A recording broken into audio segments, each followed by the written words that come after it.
내가 널 이끄는 대로 움직여 오! 더 높이 놓여 내가 알고 그런지 나도 다른 너와 나를 묻지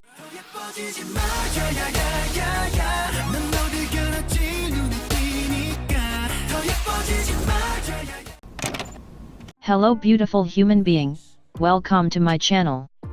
I'm back with another spelling tea video as I still have a lot to say. Let's begin. We need fucking subtitles. Do you realize that we're in fucking 2019 and I'm complaining about subtitles? Like come on. Here are the number of views on Korean MV in 2011. 2011. We can clearly see that K-pop was quite international back then. And here is the percentage of country view on BTS MVs in 2019. Yes, BTS, it is the most representative of what I try to explain. Here we can see that Korea represents only like 7%. So why we internation fan have to wait 3 days or more to have subtitles? I don't even ask them to put subtitles of all the languages spoken in this world. But at least to put subtitles in English, after we international fans may scrambled to translate the video into our native languages. Agencies have realized that their groups have a strong fanbase internationally. It must have felt on their number of views or in the sales of albums so they could at least make the effort to put on subtitles. I'm not ask for fansign in our country but subtitles. Still on VLive it don't bother me to wait a few days for subtitles. But on video posted on YouTube. Like I don't understand that we have to wait for subtitles on YouTube videos. I am not asking for the moon but just fucking subtitles. Thank you in advance. Stop saying that KARD should had their first win with Bomb Bomb. KARD debuted in 2016 with Oh Nana, aka a fucking bop, and that's when KARD should have had their first win. Like come on, we all already twerked on this song. In April of this year KARD made the comeback of the year with Bomb Bomb, aka the song that saved the K-pop industry in 2019 summer. They were very few people who streamed the song and who voted for KARD on Inkageo. People waited until KARD finished their promo and went on Twitter to tweet that KARD should have had their first win with Bomb Bomb. You should have voted for Bomb Bomb on Inkageo instead of waiting for their promo to finish to make that kind of tweet. I don't know if you realize that with all the good songs that they released since their debut they still haven't had their first win. So no stan KARD and stream Rind on the Wind and Bomb Bomb. Everything about Hanbin drug scandal is fucked up. The first thing that shocked, disappointed, and disgusted me about this scandal is the fact that Hanbin wanted to consume drugs because he was depressed and his mental illness was not well at all, and the only thing that people pointed was the fact that he wanted to consume drugs. Are y'all fucking serious? All the attention is focused on the fact that he wanted to take drugs but not that he has mental illness. Second thing that shocked me, I saw people having the audacity to use Hanbin's situation as argument to defend Seungri. I wanted to take drugs while Seungri scandal there is no proof. Like bitch please. I don't know what the hell is wrong with Hyunsik but it's not okay. The way he treats group members is not okay at all. iKON had to do 2 survival show before debuting and after all that, comeback was very rare. YG didn't promote the group well at all. In 2018 the group made a comeback with the song that saved the entire K-pop industry, then they made 3 comebacks all successful with self-made song. iKON finally had all the recognition they deserved. Everything was fine, their Seoul comeback for 2019 was planned. Everything was fine until this fucking scandal. A scandal that had no place to be. Hanbin confessed that he wanted to buy drug, but he didn't because he was scared. YG take this occasion to fire him, and you will not tell me that Hanbin left YG by himself because nobody believes it.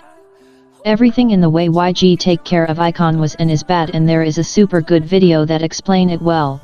The link will be in the description. This story happened in 2016, Hanbin was 19 years old, he was young and had to deal with his mental illness. Today we're in 2019 and some are blaming him for something stupid that he almost did back in 2016? Come on. Stopped with your fucking hypocrisy. YG just took advantage of this scandal to fire Hanbin, and that's not normal.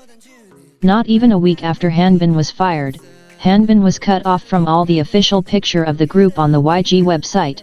He was discredited from all the songs on which he worked on. Basically they erased all trace of Hanbin, while Seung's biggest head was still on Big Bang official picture on the website. You are not going to tell me that there isn't something wrong? YG to erase all traces of Hanbin. He was the first one, but to take good care of his artist there is no one. I hate Boa voice.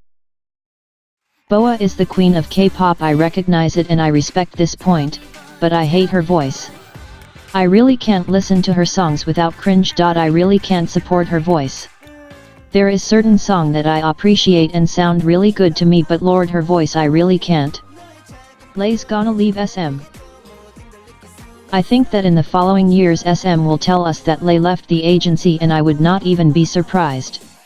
I started Stan EXO in the summer of 2017 and I thought that the band was made up of only 8 members, but after I learned that Lay was part of the band but that he was just not there at the moment because he had schedules in China. January 2018 no return from Lay, January 2019 still no Lay. EXO made a comeback with Tempo in November 2018 and SM told us that Lay would be part of the comeback. A little later it was revealed that Lay will only be in the Chinese version of the song and not in the album, and I was really disappointed. Then the MV was released and my disappointment increased. In the MV Lay just appears a few times and you would not even say that he's a member of the group but a fucking figurant. After Tempo I told myself it's okay, Minseok will leave soon for his military service and it is obliged that EXO will make an OT9 comeback. But it never happened. I really think that Lay is in China to see if he will succeed as a soloist there, and soon it will be announced that Lay left SM. Back then when I saw fan complaining about the way SM treated his Shines artist, I thought that they were over-exaggerating, but there really is a problem. All the Shines members of EXO left one by one. And then every week on Twitter or Instagram, there are new footage of how SM manager treats his Chinese artists. Can I speak to the manager? Since Luna debuted they didn't release a song that I really liked. I started staining Luna since the day I listened to Singing in the Rain. I immediately liked their concept and their other songs. I couldn't wait for their debut. I think that they have a lot of potential. But since their debuts all the songs that they realized, there is not one that I added to my playlist. I am not saying that their song is bad or anything. Despite that I continue to support Luna.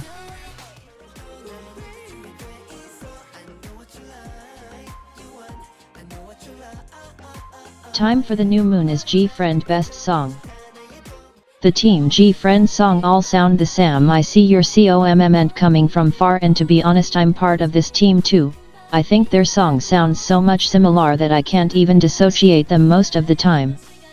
But let's just take 30 seconds to be honest. Time for the New Moon is the best G-Friend song. She doesn't sound like their other song, and god this sunf is so good.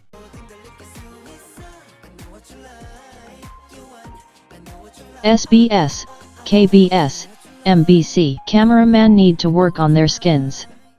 Normally the cameraman must highlight the performance with their camera work, but I think some cameraman did not understand this point.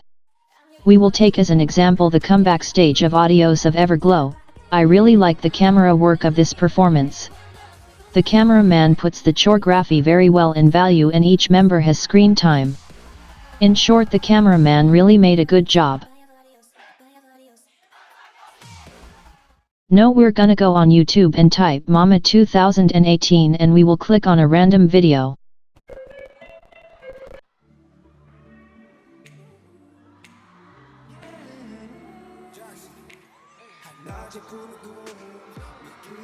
What's up with the crowd screen time? At which moment during a performance the cameraman say to himself, Let's show them the crowd. who wants to see the crowd during a performance? There is a news in the awards show. They film from above. I understand that it can be really good for some choreography. But if it's not necessary it ruins absolutely everything. Last year at the Gaeodaejeon during Blackpink's performance the camera works was so bad that I wanted to watch a fan cam.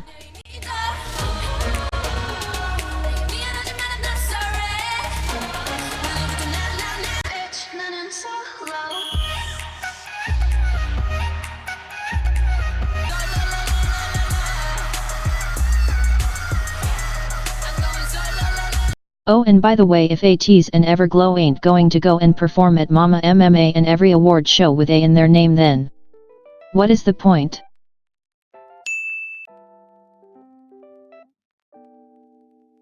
미리 말할게 사과는 안 해 아무 말 없이 너 후회하네 다 관심 없잖아 친구야 뭐야 Oh you know what to do 피곤해 그만 오늘은 놔줘 더 이상 반복하기 싫어 또 다 내가 That's it for this video, guys. I hope you enjoyed it.